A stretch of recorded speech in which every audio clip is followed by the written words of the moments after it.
सृष्टि के निर्माण और यथार्थ में जिनको हम आराध्य शक्ति कहते हैं, मेरी माँ और बहनें, हम सभी अनूप, हमारे नूरुल भाई जलसे के आज सदर हैं, हमारे अजीज जिससे मैं और ये मुझसे बहुत मोहब्बत करते हैं।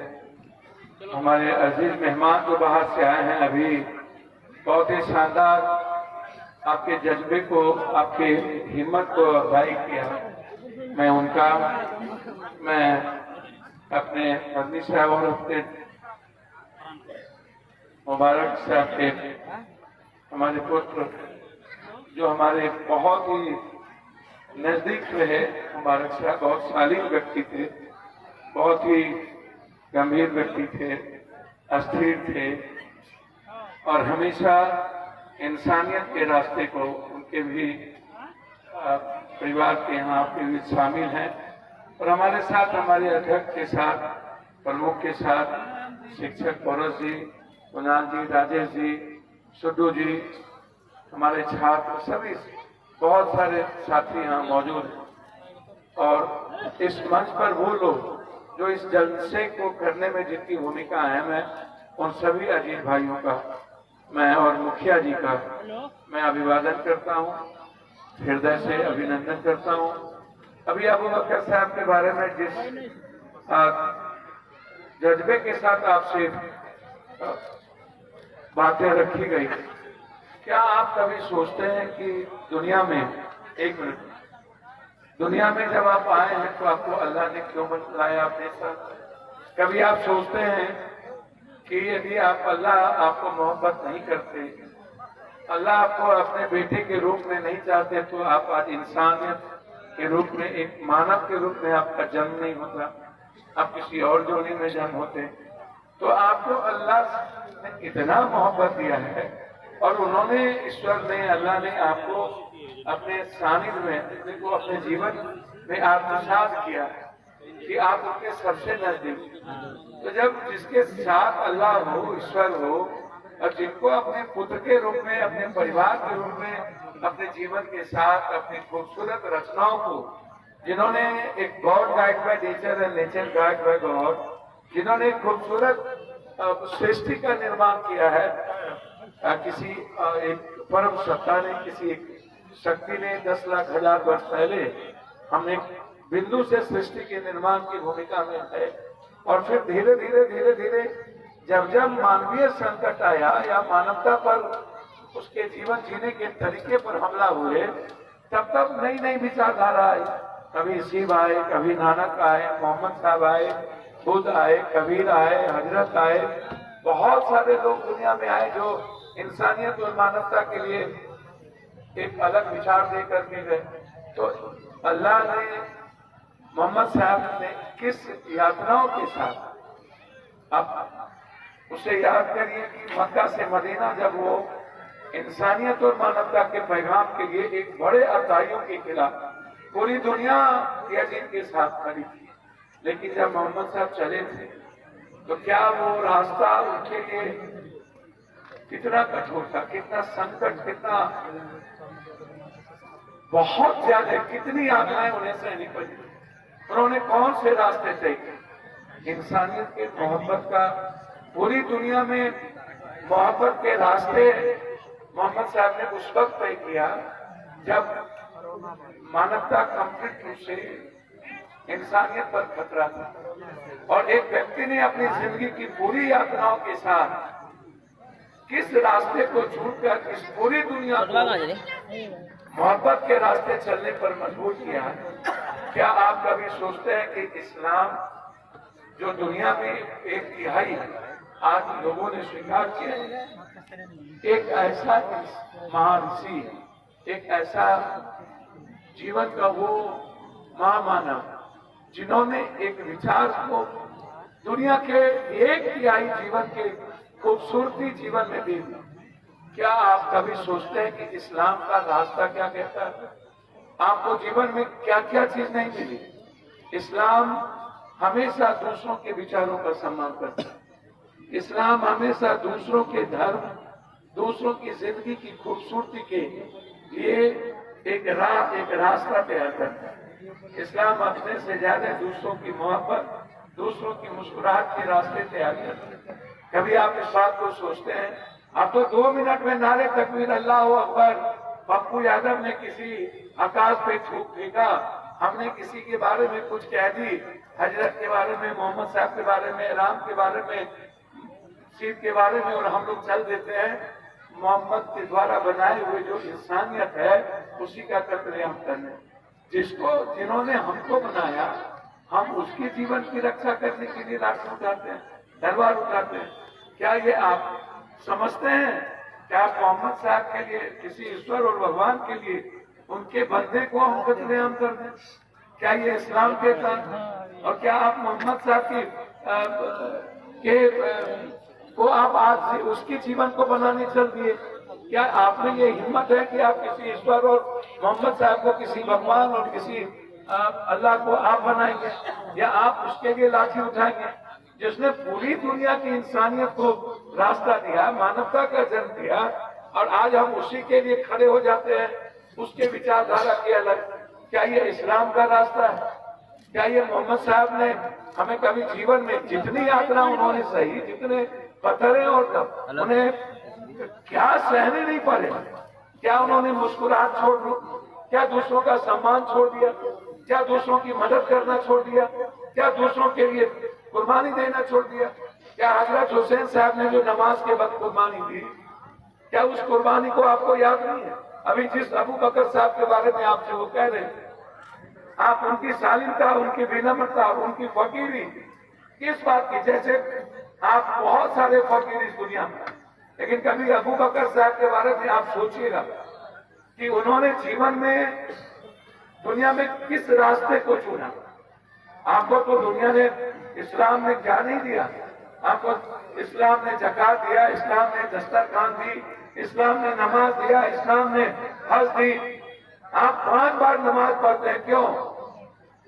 आप अल्लाह के उन चीजों को सर झुकाते हैं और आप उस रास्ते के खूबसूरत राही बनना चाहते हैं। आप उनके जाने का, नजदीक जाने को महसूस करते हैं।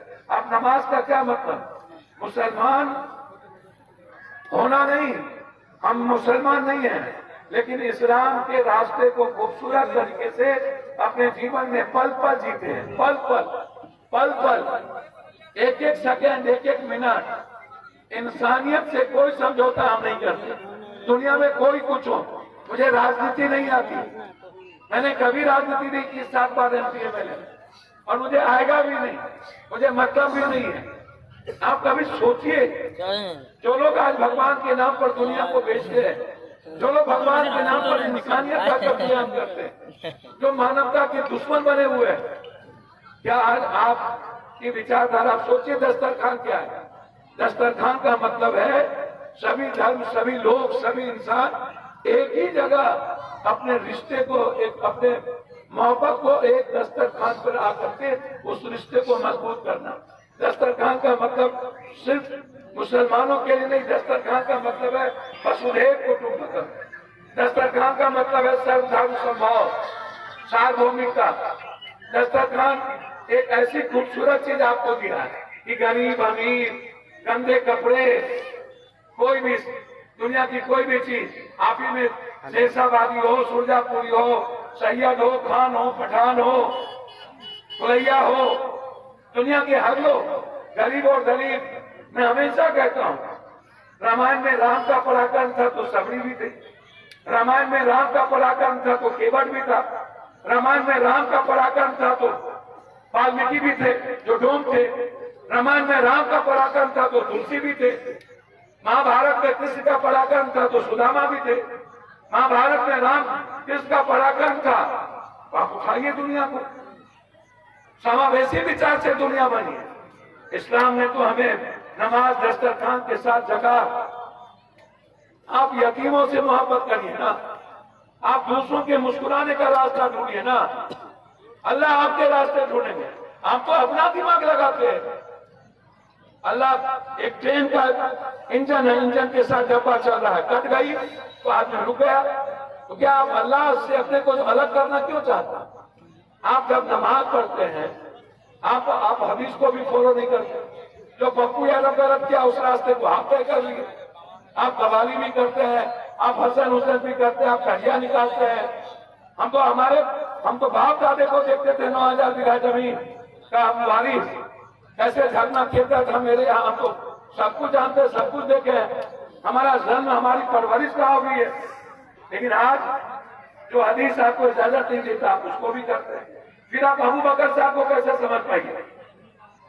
हदीस आपको बहुत सारी चीजों का, हम तो जहां जाते हैं हम देखते हैं कि मुसलमानों के भीतर भी आज शराब पीने की आदत और लत लग गई। क्या इसको ये गुनाह नहीं है? क्या इस्लाम इसकी इजाजत देता है?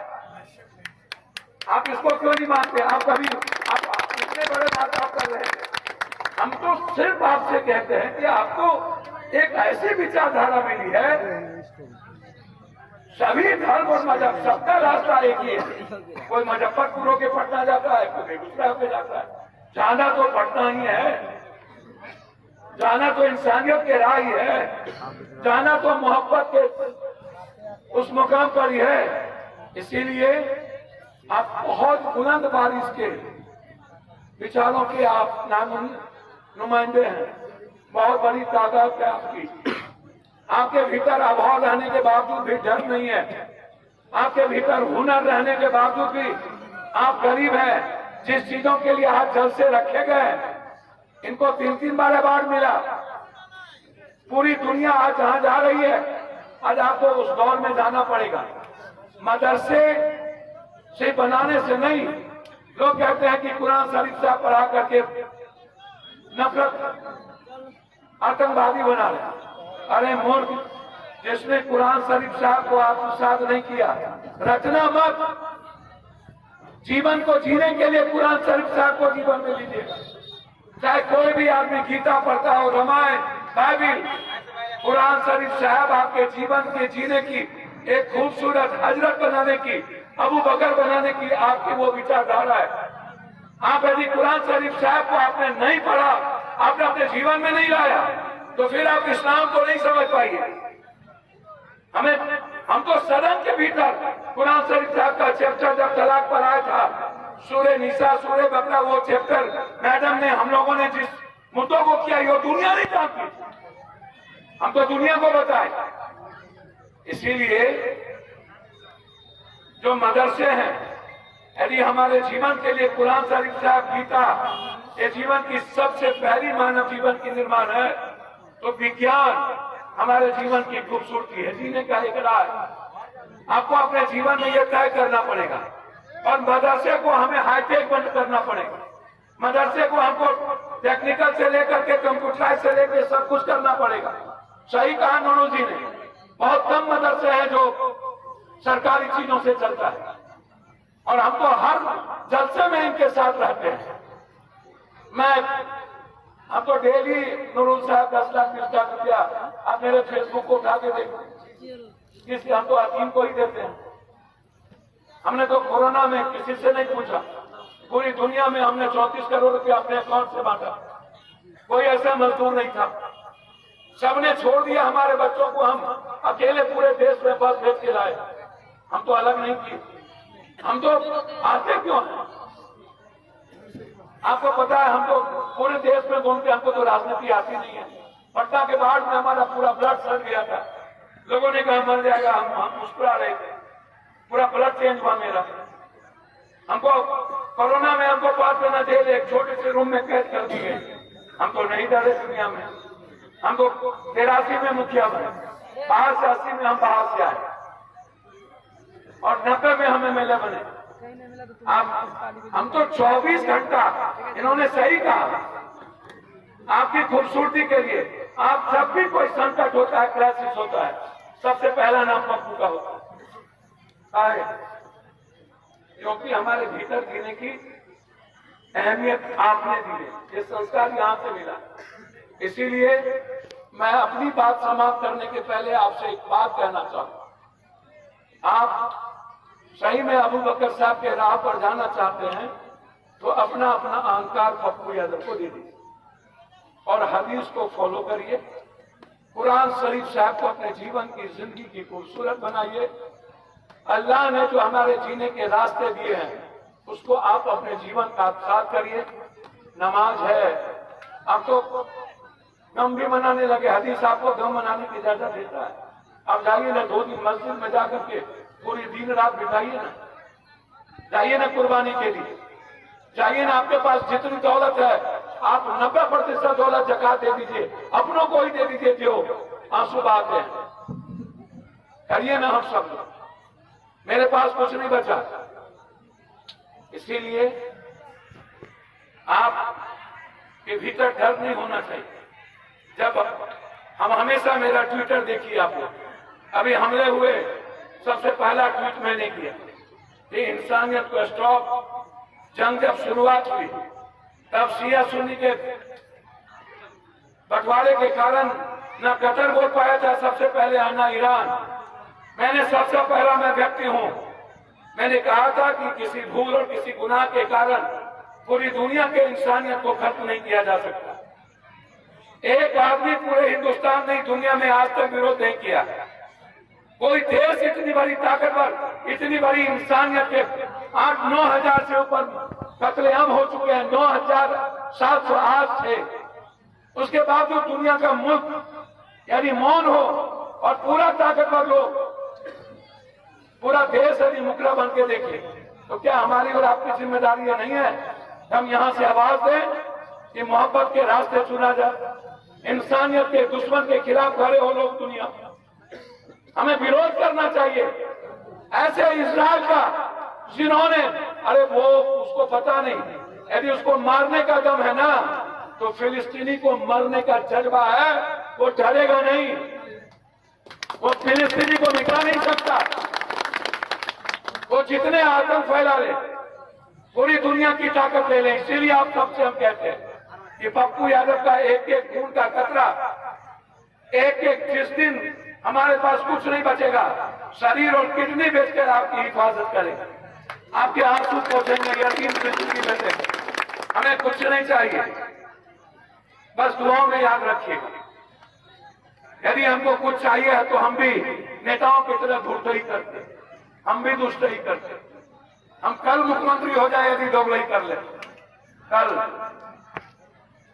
हमें कभी अपनी विचारधारा के रास्ते अलग होकर के जीने की ताकत नहीं आई। इसलिए आप के साथ में बेटे की तरह, सगे भाई की तरह, और हमेशा जब जब विपत्ति और संकट आई है, सबसे पहला कोई व्यक्ति, एनआरसी में मैं 450 सभा किया हूं, 400, हमसे ज्यादा सभा किसी ने नहीं की। मैंने तब भी कहा था ये किधर भक्ति छोड़ दो, अब एक व्यक्ति को तुम टच नहीं कर सकते, जिसकी संख्या 14%, जिसकी संख्या 32% हो जाए, 17% हो जाए, तुम डरा नहीं सकते हो, तुम कुछ नहीं कर सकते। और आप डर गए, मत डरिएगा किसी के विद्रोह के से। आप के भीतर जितनी बड़ी कुर्बानी की ताकत है, डर किस बात का, किससे डर? अल्लाह के अलावा दुनिया में आप किसी से मत डरिए, और आप वो करते हैं। इसीलिए मैं साथ हूं। मदरसे में आपने जो तय आप करेंगे, इतना और चीज मैं आपको भेजूंगा। अभी मैं आपको पहले भी कहा कि हर दिन हर जगह गरीबों के लिए मैं खड़ा हूं, हर दिन लोगों की जिंदगी बदलने के लिए मैं खड़ा हूं। अभी हम अपनी पार्टी की तरफ से 11,000 रुपया हम मदरसे के लिए दे रहे हैं। नूरुल जी, इस मदरसे के लिए 100 बोरा सीमेंट हो और चीजें हो, मैं अपने ठेकेदार को कह देता हूं, आपको सामान में जितनी चीजें होगी वो मुकम्मल तौर पर मेरे तरफ से आपको पहुंच जाएगा। आप बेफिक्र रहिए, एक एक चीज मैं देने के लिए तैयार हूं।